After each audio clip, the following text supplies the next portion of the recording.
Chefe de equipe ou team principal? Figuras célebres, às vezes temidas e que impunham e impõem respeito. Os maestros de uma grande orquestra nos anos 60 e 70 com 10, 12, 30 pessoas e hoje passando de 1000 numa equipe de Fórmula 1 cheia de músicos às vezes querendo sair do tom. Quem são esses caras que às vezes têm que coordenar o braço empresarial de uma equipe, administrar egos de pilotos querendo se matar dentro da mesma garagem, arrumar patrocinadores, enfrentar e acalmar a imprensa e ainda decidir quem vai comandar o lado técnico, negociar salários desses caras cobiçados pelas demais equipes, definir quem fica, quem vai, quem mais não está de acordo com a estratégia pensada de longo prazo de uma equipe? É deles, dos chefões, especialmente nos mais bem-sucedidos que a gente vai falar hoje no Splash and Go.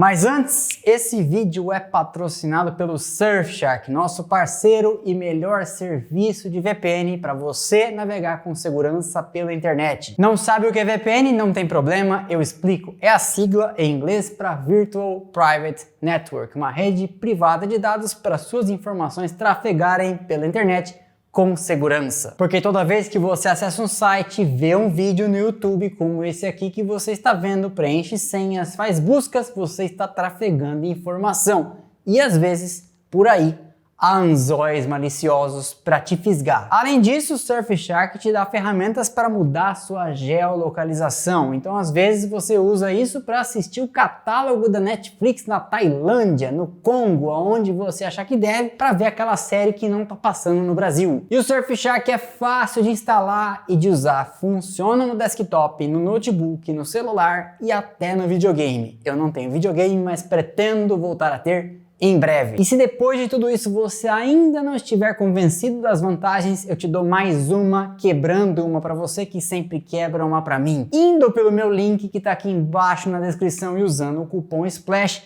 nesse mês de novembro por causa da Black Friday, você tem ainda 6 meses adicionais de graça para usar. Ouviu bem? Não ouviu? Eu vou repetir. 6 meses adicionais de graça para usar. Então, tô quebrando aquela para você, quebra uma para mim e vai pelo meu link que o patrocinador fica feliz, ok? Então é isso. Vamos em frente. Antes da gente contar de alguns desses caras, vamos tentar situar quem é o chefe da equipe, o team principal, dentro da estrutura de cada time. Hoje em dia, inclusive, o papel dessa figura é bem mais delimitado, mas no passado a figura do team principal classicamente se confundia com a do dono do time. A estrutura de cada equipe, da Red Bull, da Ferrari, da Mercedes, da Alpine, da Haas, vai mudar, evidentemente. E algumas equipes têm um CEO acima da figura do team principal e outras têm esse mesmo cara fazendo as duas funções, como o caso da Mercedes com Toto Wolff e da Red Bull com Christian Horner, que as duas têm a mesma figura, CEO e team principal no mesmo posto. Outras, por exemplo, como a Alfa Romeo, que na verdade nós sabemos é a Sauber, tem as duas pessoas. Aluni Bravi é o team principal e Andrea Seidel é o CEO. E é para ele que todos os caminhos convergem dentro de uma equipe, todas as linhas, como gostam de dizer os caras de RH, de report, vão. Então, com uma mudança de nome ou outra, por exemplo, o diretor técnico tem um chefe, o team principal. A área comercial de uma equipe que negocia contratos de patrocínio e etc. também acaba no team principal. As estratégias de fazer funcionar o final de semana do ponto de vista de carro na pista normalmente passa por um diretor esportivo que, adivinha, responde também para o nosso figura, o chefão. E normalmente as equipes também têm um diretor de operações que faz todas as peças, todos os carros, etc. chegarem são e salvos no circuito, que pede peças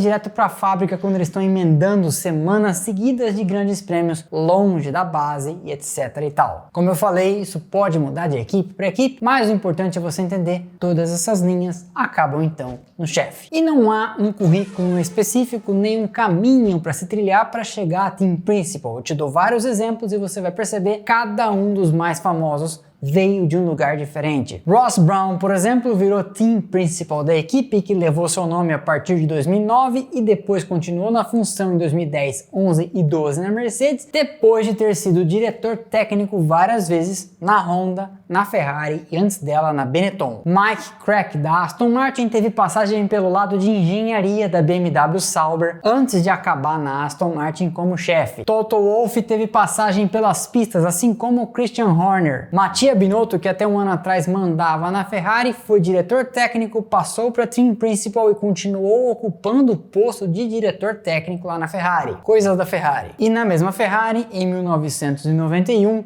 um piloto, Alain Prost, negociava para ocupar também o posto de Team Principal, ou seja, ele seria o seu próprio chefe. Novamente, coisas da Ferrari. Então, por mais que um diretor esportivo mande nos pilotos, a gente sabe, se alguém tiver que dar um puxão de orelha em Max Verstappen, provavelmente será Christian Horner ou talvez Dr. Marco. Na Mercedes, Wolff conversa com os pilotos Russell e Hamilton. Por outro lado, numa equipe como a Aston Martin, em que o dono está sempre tão presente, Mike Krack, apesar de Team Principal, seria facilmente atropelado por Fernando Alonso se ele tivesse uma reivindicação séria e iria com certeza falar direto com o dono. Isso tudo para você entender, há equipes e equipes, estruturas e estruturas, mas o chefão é o chefão. E quem são, em termos de resultados, os chefes de equipe mais bem-sucedidos da história? Eu pensei 5 pra gente conversar no detalhe. E no final, eu prometo, pode me cobrar, eu vou dizer qual é o meu favorito. E você, se puder, diga na caixa de comentários qual é o seu.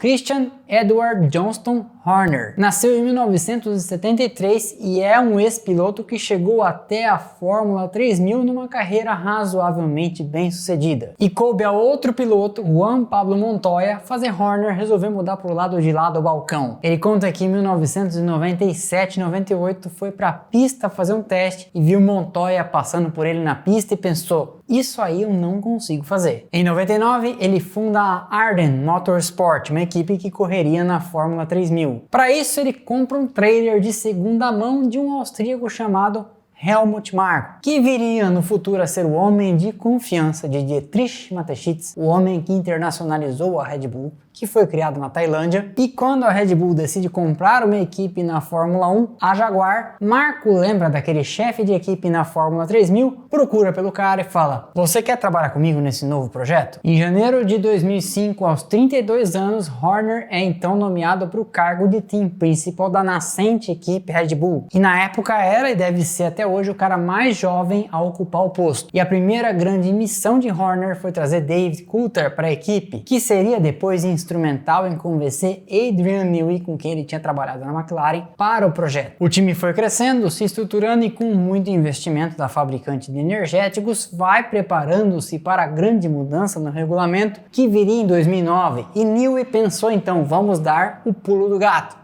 E deram. A equipe torna-se uma força, disputa corridas, vence algumas e Vettel é vice de pilotos do time de construtores naquele ano. Vira para 2010 e então a coisa começa a andar cada vez mais depressa e eles vencem o campeonato daquele ano e 11, 12 e 13 com Vettel. Com a mudança do regulamento novamente para os motores híbridos, acabam andando de lado, mas com a estabilidade das regras, o domínio da Mercedes em 14, 15, 16, 17, 18, 19 e 20 chega ao fim e em 21, com Max Verstappen vencendo o campeonato e a equipe sendo vice de construtores, mas preparando-se para mais um pulo do gato no regulamento, porque Newey faria uma máquina incrível, o RB18 para 2022, que se repetiria em 2023 com o RB19. Eles vencem com alguma resistência inicial da Ferrari em 22, mas em 23 a gente sabe, mesmo com o ano não tendo acabado, não teve para ninguém. Nada impediu e parece que nada vai impedir o time de Horner,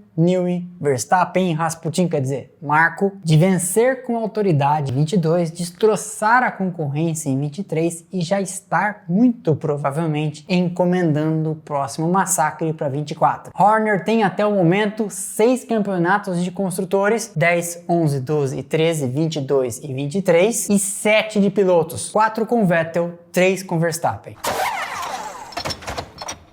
Jean Todt é uma figura reverenciada do automobilismo e que ostenta uma carreira invejável, tendo vencido por onde passou. Foi copiloto de rally, diretor de equipe da Peugeot no rally e no Endurance, team principal vencedor na Ferrari, o que é raro naquela máquina vermelha de moer gente, depois CEO, conselheiro especial da equipe e da fabricante e vira então, depois de tudo isso, presidente da Federação Internacional de Automobilismo, cargo que ele ocupou de 2009 a 2021. Ele começa sua trajetória em 1966, sendo copiloto e navegador de vários pilotos bem-sucedidos de rally. Em 81, vira chefão da divisão de rallies da Peugeot. Por lá vence competições em série e também as 24 horas de Le Mans com a fabricante francesa, até ser chamado por Luca di Montezemolo para a tarefa para lá de desafiadora de tirar a Ferrari mais uma vez, como sempre, do buraco. Inclusive, a pequena grande história da semana, que sai para o público amanhã e já está em Premiere para os nossos assinantes, vai falar de Jean Todt. Todt chega em 93 e depara-se com um cenário de terra arrasada em Maranello. Os departamentos dentro da fábrica brigavam entre si, um culpava o outro por problemas. E quando não tinha mais ninguém para culpar, evidentemente eles culpavam os pilotos. E os pilotos, apesar de velozes, Berger e Alesi não eram material suficiente para brigar por campeonatos. A gente sabe, por mais que goste deles. Começa então a tarefa de ir atrás de um cara para liderar aquilo. E o primeiro nome da lista se chamava Ayrton Senna da Silva. Montezemolo e Todt chegaram a conversar com Ayrton Senna no começo de 94 e a gente sabe, a história terminou antes do que deveria. Rei morto, rei posto, eles começam então a ir atrás da outra figura de referência naquele grid, Schumacher. Contratado o alemão no meio de 95 para começar em 96, ele aponta: tem uns caras lá na Benetton da minha confiança, e Rory Byrne e Ross Brown vêm com ele no meio de 96. A Ferrari chega a disputar o campeonato já em 97, mas Schumacher, a gente sabe, aprontou das suas em Jerez da Fronteira e Villeneuve ficou com o título. Newey faz um grande carro para a McLaren em 98, mas em 99 eles já tinham uma máquina em condições de disputar e vencer o campeonato. Mas aí Schumacher sofre um acidente e o sonho é adiado por um ano. Mas eles já levam nos construtores. A coisa então engrena e eles vencem 2000, 2001, 2002, 2003 e 2004 de construtores e pilotos com Schumacher. Ao todo seriam 7 campeonatos de construtores, porque Todt continuaria ainda para ver Raikkonen levar com a Ferrari, e 6 de pilotos, 5 do alemão, 1 do Homem de Gelo. Dali ele ocuparia então uma posição de consultor e de CEO na equipe de Fórmula 1, para depois então ir à presidência da FIA. Com 7 títulos de pilotos e 8 de construtores, Ron Dennis foi e ainda é uma lenda da Fórmula 1. Ele começa como mecânico na Cooper em 1966, trabalhando no carro de Jochen Rindt. Quando o piloto muda para Brabham, leva com ele seu mecânico de confiança. Mas quando Rindt salta no ano seguinte para Lotus, Dennis fica e trabalha com Sir Jack Brabham. Quando Black Jack se aposenta e coloca a equipe à venda para voltar com a mulher e os filhos para a Austrália, Ron Dennis resolve fundar a sua equipe. Dennis mais Neil Trundle, que trabalhou com ele até o fim na McLaren, fundam um time e começam bem na Fórmula 3, mas perdem todos os patrocínios com a crise do petróleo e eles acabam sendo obrigados a recuar e fechar as portas. 2 anos depois, ele volta à carga com uma nova equipe e unindo 2 características muito marcantes: uma grande habilidade comercial para negociar e conseguir apoio financeiro e uma capacidade de organização que beirava a neurose. Surge a equipe de Fórmula 2 Project 4. E em 1980, quando a Philip Morris procurava uma parceira para absorver a McLaren de Ted Meyer, nasce então a ideia de colocar Dennis para tocar esse projeto. Nasceria ali a McLaren International, a união da Project 4 com a McLaren histórica. Por isso, inclusive, eu vou um dia contar a história da McLaren, que os carros chamavam-se MP4, McLaren Project 4. Nesse começo, Ron Dennis vai buscar na Indy um cara que revolucionaria a Fórmula 1 mais de uma vez: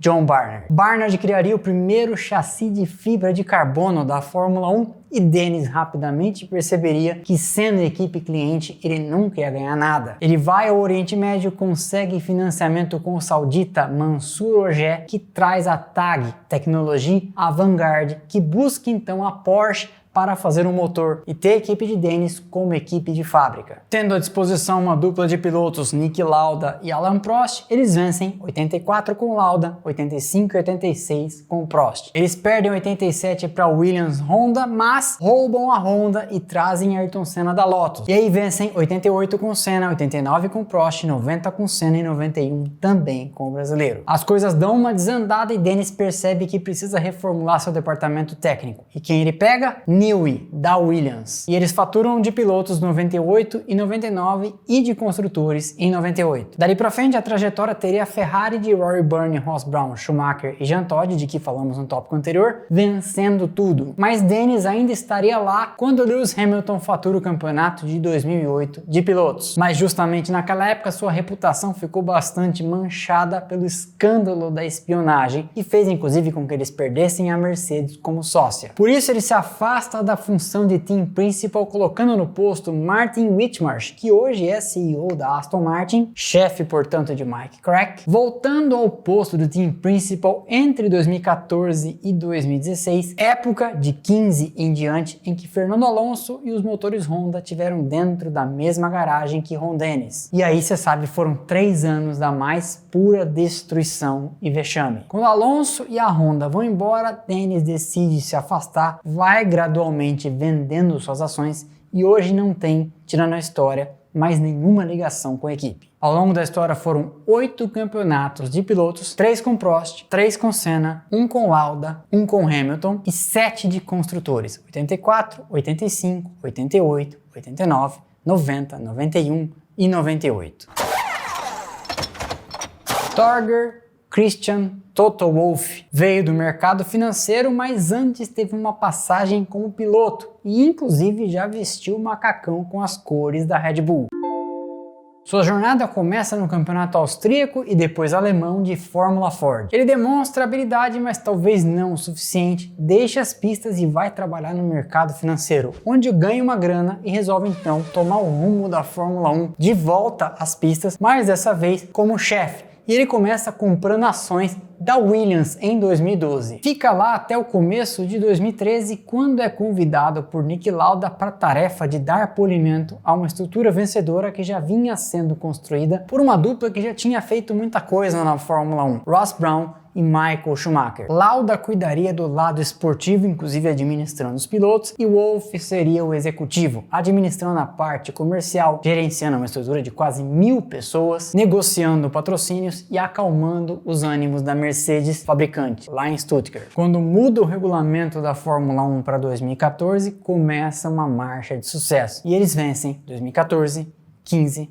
16, 17, 18, 19, 20 e 21 nos construtores e todos esses anos menos 21 que Max Verstappen ficou. Hoje Wolff é dono de 1/3 do time, que tem outro terço pertencente à fabricante Mercedes e mais 1/3 à Ineos. Tem um patrimônio estimado em mais de $1 bilhão a essa altura e já inscreveu seu nome na história da Fórmula 1 como chefe de equipe atualmente com mais títulos debaixo do cinturão. São 8 de construtores e 7 de pilotos, 6 com Hamilton, 1 com Rosberg.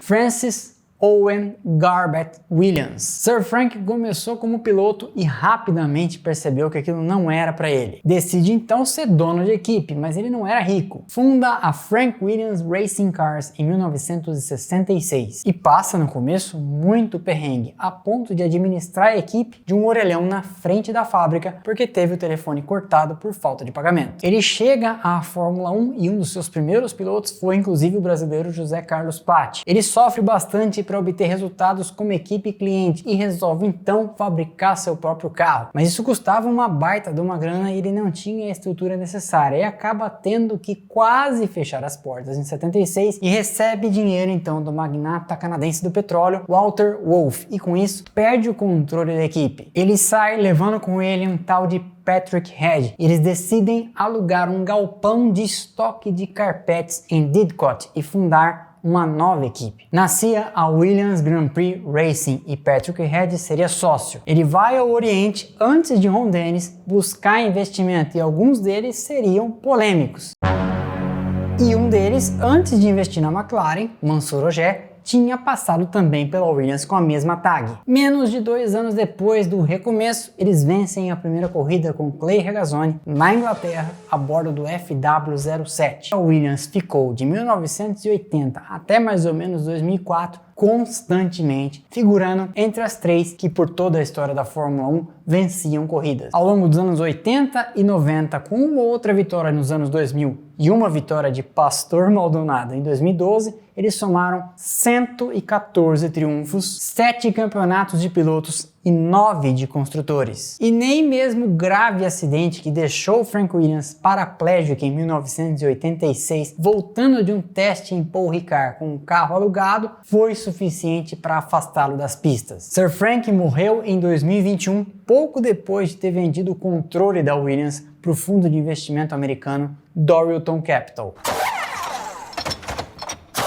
O automobilismo não seria o mesmo sem Colin Chapman. Com passagem pela RAF, a Real Força Aérea Britânica, Chapman fundou a Lotus Cars em 1952 e rapidamente construiu uma reputação de um engenheiro criativo, ousado e às vezes também polêmico. Várias inovações que mudaram a forma de se construir um carro de Fórmula 1 e que estão presentes até hoje no desenho dos carros de 2023 são de sua lavra. Ele não é o maior vencedor da história, embora tenha resultados de respeito, com 7 campeonatos de construtores e 5 de pilotos. Mas a ideia de fazer carros leves com motor central, assoalho explorando o efeito solo, instalar asas invertidas em carros de Fórmula 1, o monocoque, a caixa de câmbio e o motor como parte integrante do chassi, explorar o uso de materiais cada vez mais leves e o bendito do efeito solo, tudo isso veio da cabeça de Chapman. Algumas dessas ideias ele não chegou a conceber sozinho, mas partiu dele a intenção de explorar os limites do que era possível e incentivar quem pensou em colocar no carro. Não há como contar a história da Fórmula 1 sem falar repetidas vezes do seu nome, inclusive. E Chapman foi um daqueles que, como eu expliquei no começo, tem o papel que ocupou dentro da Lotus difícil de delimitar, porque ele foi diretor técnico, foi team principal e foi dono da equipe. Pelas mãos de nomes como Jim Clark, Graham Hill, Jochen Rindt, Emerson Fittipaldi, Mario Andretti, venceu campeonatos e, como eu disse, revolucionou a Fórmula 1. Apesar das glórias, seu nome não está a salvo de polêmicas. Em 1978, por exemplo, foi o cara que pressionou Gordon Murray e Bernie Ecclestone para retirarem a Brabham BT46B, o carro ventilador da competição, senão ele não se associaria à FOCA, a Formula One Constructors Association, de Bernie Ecclestone, visando amarrar todos os construtores ingleses para brigar por melhores condições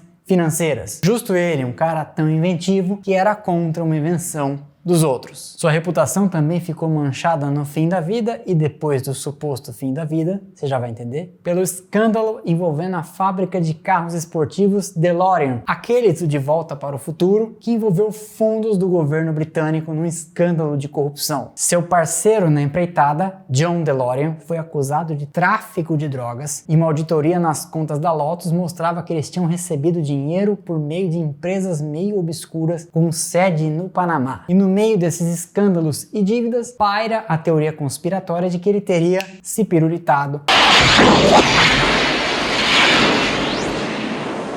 simulado a própria morte e fugido para morar, escute bem, no Mato Grosso. Se vocês quiserem, um dia eu conto essa e outras no episódio só sobre teorias conspiratórias da Fórmula 1. Comenta aqui embaixo para eu ver se vocês estão afim. Ah, e eu prometi dizer quem é o meu favorito, certo? Então, meu favorito é Colin Chapman por uma razão muito simples. Você fecha o olho e imagina um carro de corrida dessa forma aqui por causa de Colin Chapman. E já que você está indo na caixa de comentários falar sobre o episódio das conspirações, comente também quem é seu team principal favorito. E se eu tiver esquecido o nome de algum que você gosta muito, claro, coloca o nome dele aí também. Esse foi então mais um episódio do Splash & Go no YouTube. Eu espero que vocês tenham gostado. Deixa o like que é de graça, não custa nada e ajuda demais o canal. Quebra essa pra mim e eu te vejo aqui nos próximos vídeos lá no Instagram, Twitter, TikTok e Telegram do canal, onde tem bastante conteúdo diário. Valeu e aquele abraço.